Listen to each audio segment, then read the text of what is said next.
Hello. So I wanted to explain more about what I wrote about in my blog and why active listening is such a key part of a mental health program if a company wants to create an engaging culture.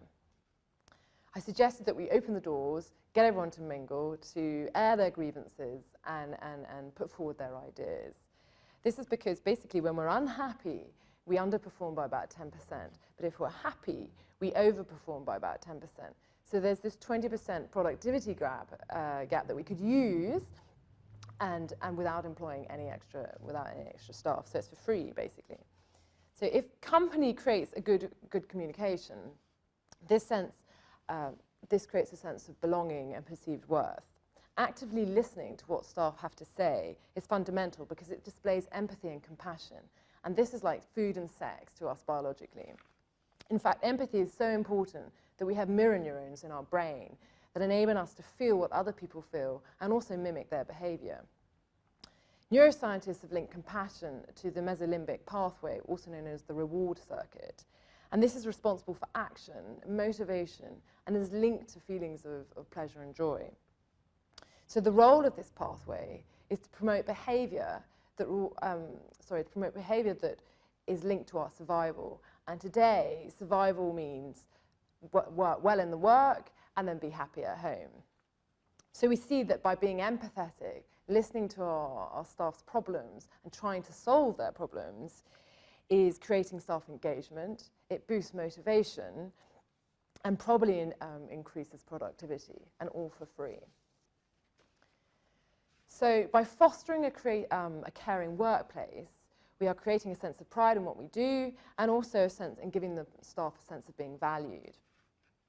Value and worth is an interesting point because this ties in with our core values, and not everyone has healthy core values.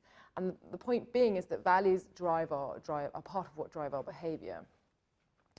So if core values are unhealthy, this creates poor coping mechanisms, and you often see this when there are anger outbursts in the office. The good news is that when you nurture someone, all sorts of things happen to them in their brain. So dopamine is released in that reward circuit, and that will help them do the positive behavior again. So therefore, this means that with a little empathy, we can coach people towards the desired behavior naturally and positively, and also for free. So really, being compassionate is powerful stuff. But ultimately, the office is not a therapy clinic. We recognize this.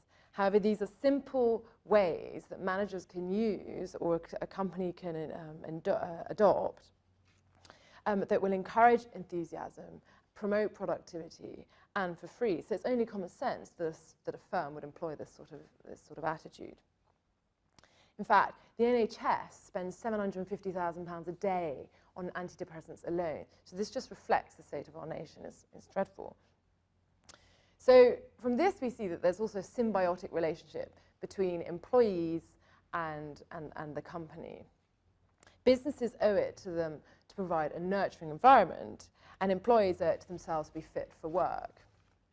And here's why.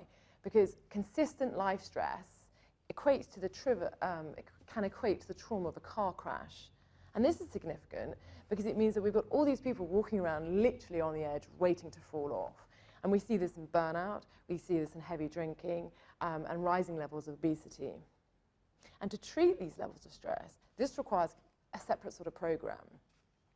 So both companies and employees need to take responsibility in their actions towards owning stress. So staff need to be educated about stress management, and companies need to take ownership of their role towards creating stress.